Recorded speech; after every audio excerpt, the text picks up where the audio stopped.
Welcome everybody. In this presentation I'm going to explain about company valuation, how to value a company, and I'm going to try and explain it as simply as possible. First I'm going to talk about a few valuation concepts, then I'm going to talk about two main valuation methodologies. One is comparables and the other one is discounted cash flow.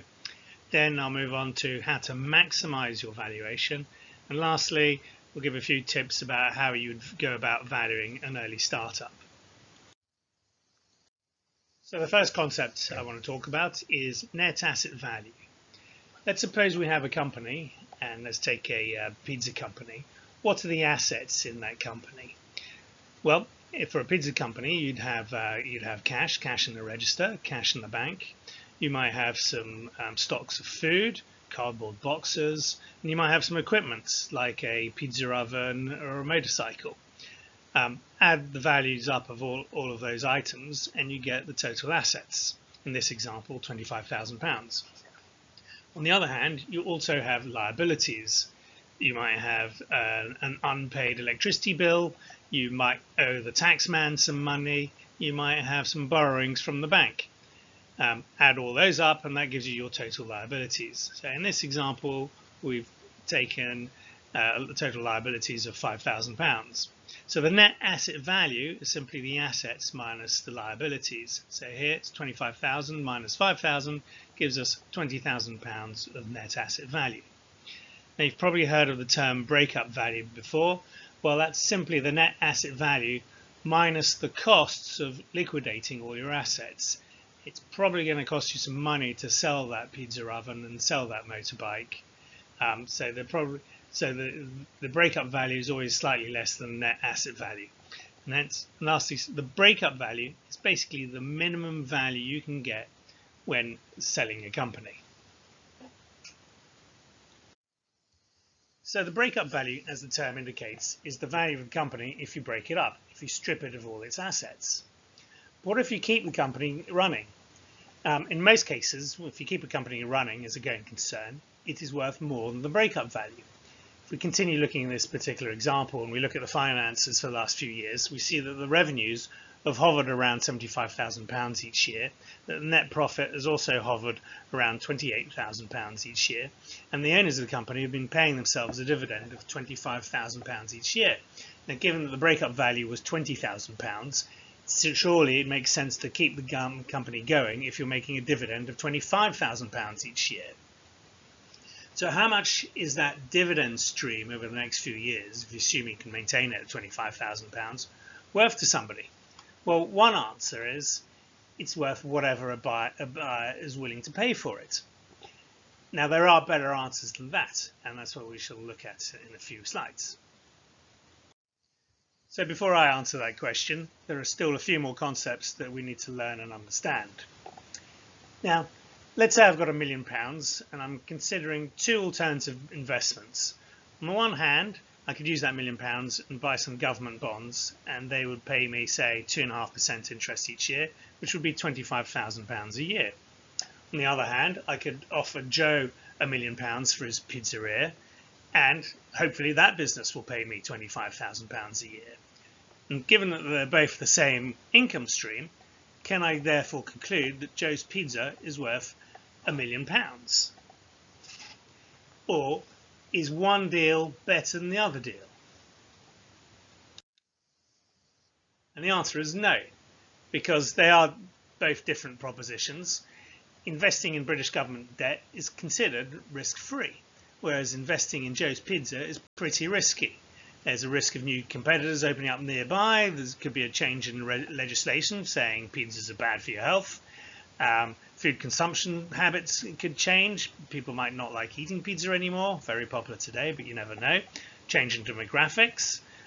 Food price inflation. There could be a poisoning outbreak in my pizzeria. Who knows?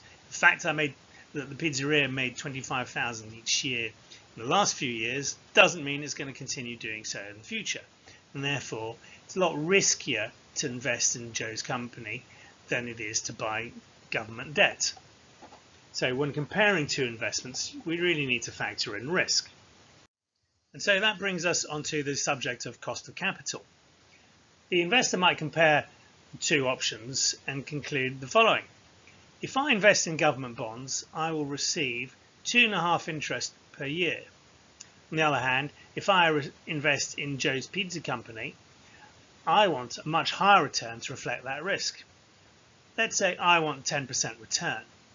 If I want 10% return, that means I'm willing to pay £25,000, which is the annual dividend I expect, divided by 10%. That equals £250,000. I'm therefore willing to pay £250,000 for Joe's Pizza Company. That's a lot less than the £1 million that was suggested 2 slides ago. So in this example, the investor has concluded that the cost of capital of investing in Joe's Pizza Company is 10%. But how did the investor choose this 10% rate? And that brings us on to the concept of the time value of money. Money now is worth more than money in the future. If you're offered the choice of either £100 now or £100 a year from now, which would you choose? Now, if you're a normal person, you'll take the £100 now because you'll probably never get that £100 in a year's time.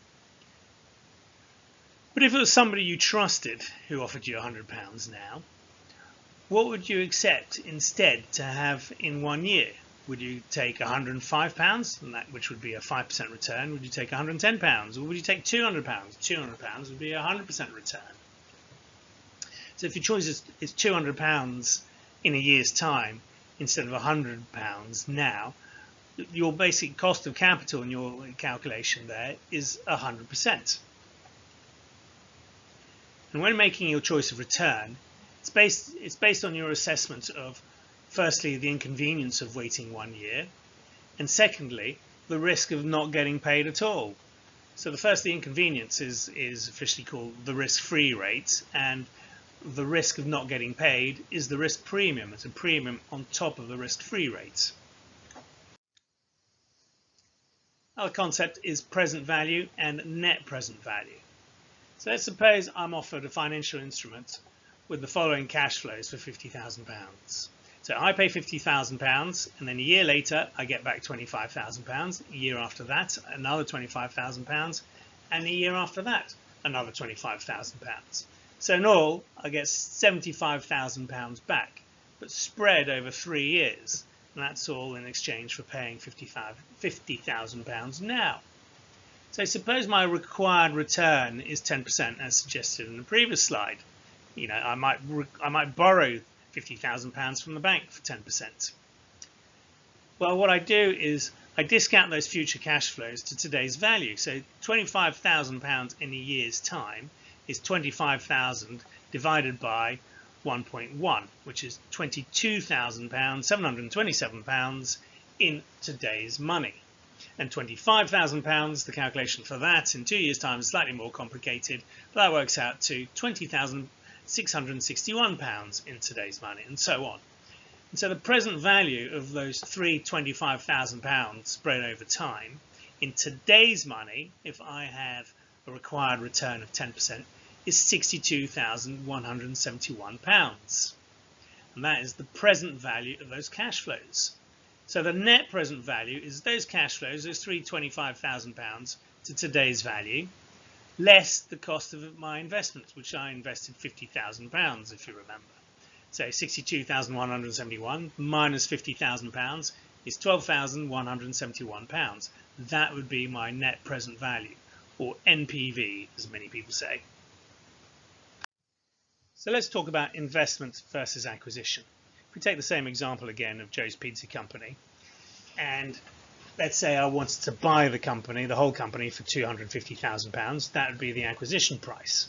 Now remember, £20,000 was the net asset value, so the difference between 250 and the 20 is £230,000, and we call that goodwill. On the other hand, instead of buying the whole company, I could go to Joe and say, Joe, I like your company. I want to invest into your company and become a co-shareholder with you. I'll put £50,000 into your company and you give me some shares. So the company is still the same company as whether I bought it outright. So it's still, you start off with £250,000, but if I put £50,000 into the company, the value of the company has gone up by that £50,000. So it's a £250,000 pre-money valuation. That's the value of the company before I put money into it. As soon as I put £50,000 into it, the value goes up, and you have a post-money valuation of £300,000. That is the new value of the company once I put £50,000 in it. And how much would I get in shares? Well, I've put £50,000 in it. The total value of the company is £300,000. So I get 1/6 of the company. That's 16.7%. Now I've got a little exercise, but I'll let you guys do that by yourselves. Let's talk about debt. Instead of raising £50,000 from an investor like we discussed in the previous slide, suppose Joe decides to borrow £50,000.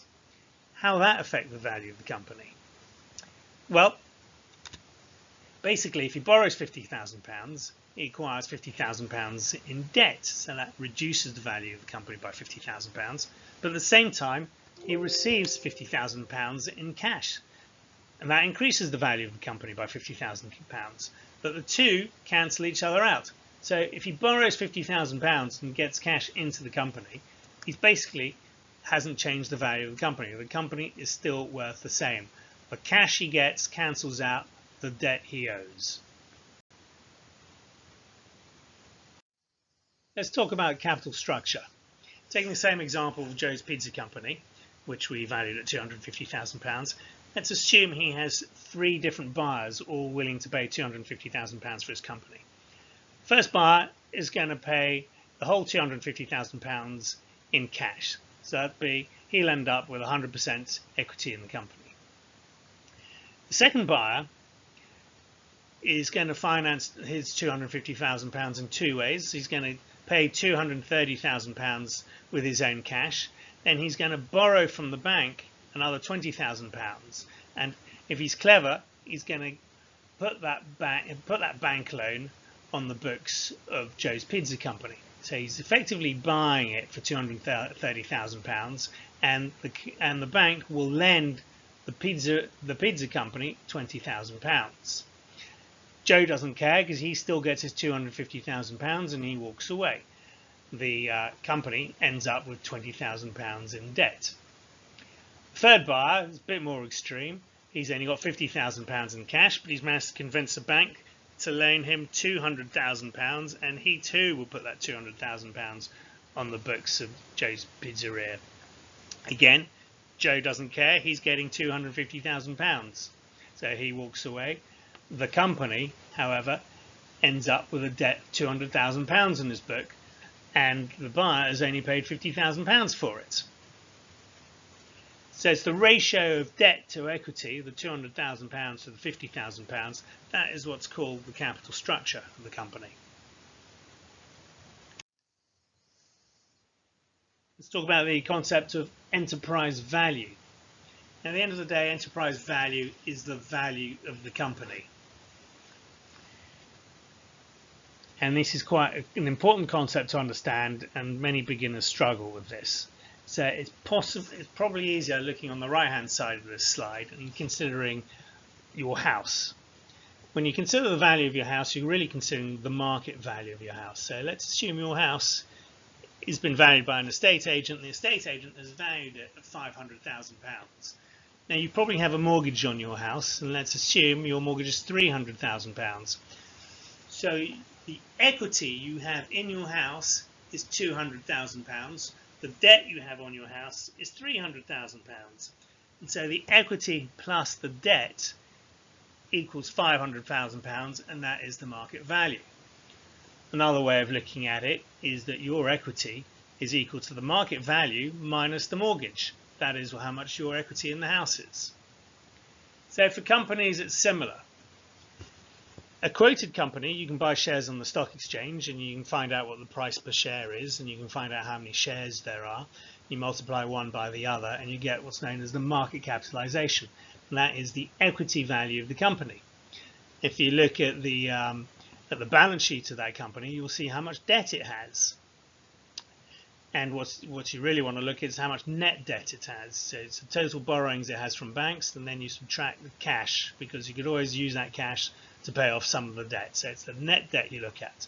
And so the enterprise value of the company is the market capitalization plus the net debt. And this is very similar to the house. The market capitalization is the equivalent of your equity value in your house, and the net debt is the equivalent of your mortgage. So remember the formula: enterprise value equals the market capitalization plus the debt minus the cash.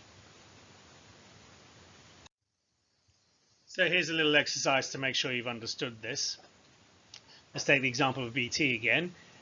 BT at the time of writing this presentation was worth a total of £43.3 billion if you added the market capitalization to the net debt. And the question is, if BT were to raise a further £10 billion in debt tomorrow, will its enterprise value increase? So have a think about that and remember the formula. Enterprise value equals market cap plus debt minus cash. So what will happen?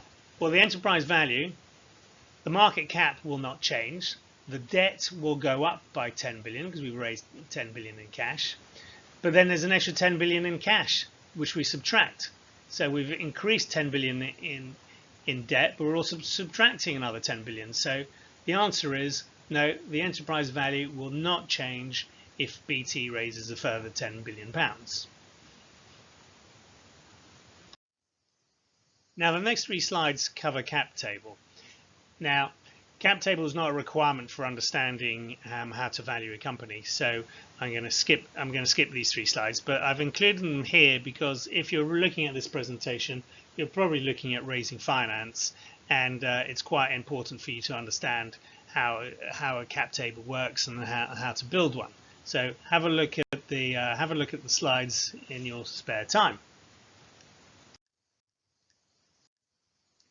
So in summary, we've covered a number of different valuation concepts. We've talked about net asset value, breakup value, pre-money valuation versus post-money valuation. We've talked about enterprise value, talked about the notion of cost of capital.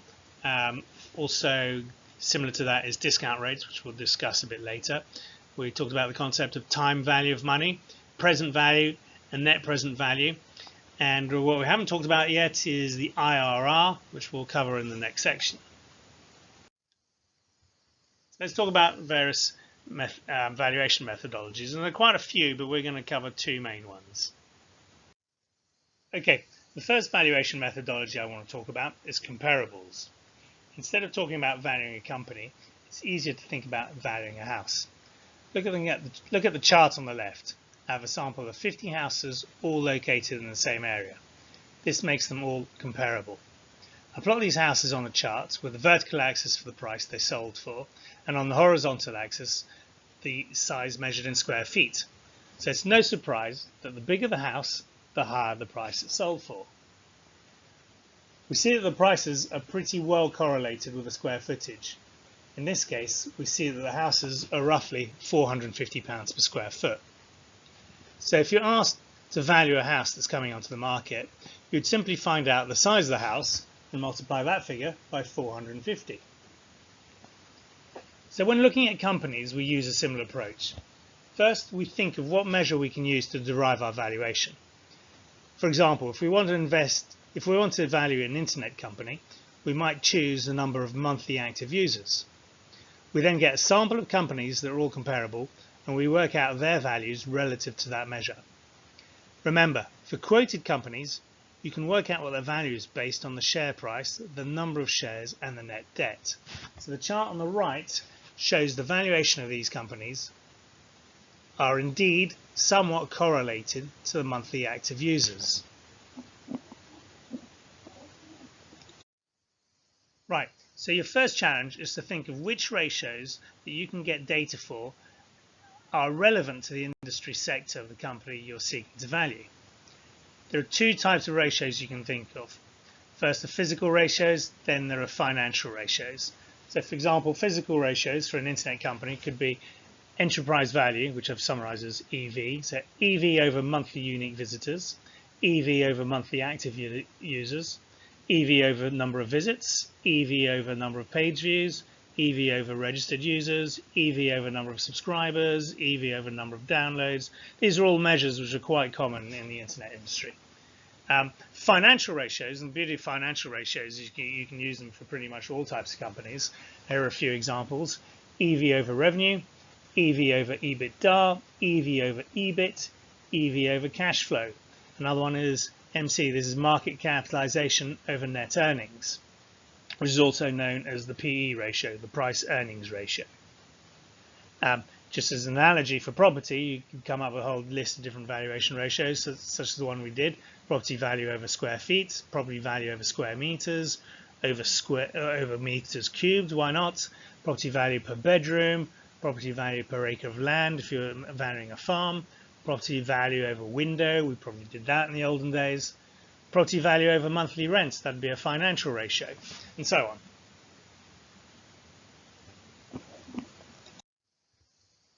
So once we have chosen our list of comparable companies and a list of comparison ratios, we put all the data into a spreadsheet and work out some average ratios. Now, the bigger the list of ratios you have, the better, and also the more the comparable companies you have, the better. In the spreadsheet, we compute all the different ratios, then take an average of them. Now, you'll notice that some ratios will make no sense, especially some of the financial ratios, because you might end up with some negative ratios. So we need to clean the data. To clean the data, we simply eliminate the ones we make no sense. So if you've got negative profits, it makes no sense ending up with a negative ratio, so you eliminate those. And you'd also eliminate outliers. Occasionally, some companies will completely skew the average, so it's best to take those out of the equation. Using the average of each ratio, we then multiply them with the corresponding data that we have for our company. For example, we take the average EV over revenue and multiply that by the revenue of the company.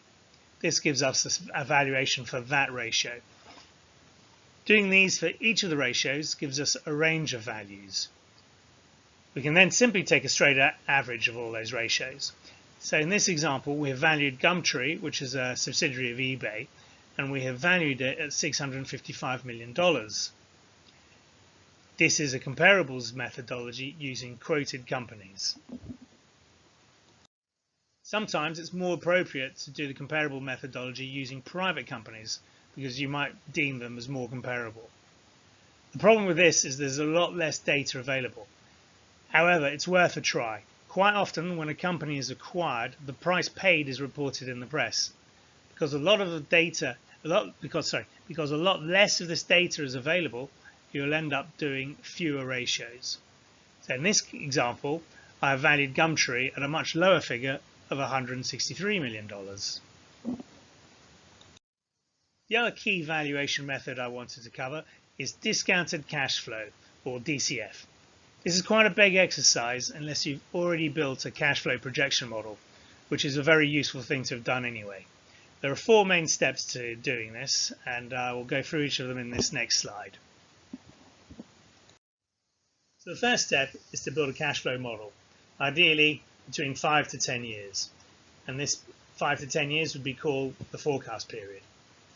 Second step is to calculate the present value of all the future cash flows.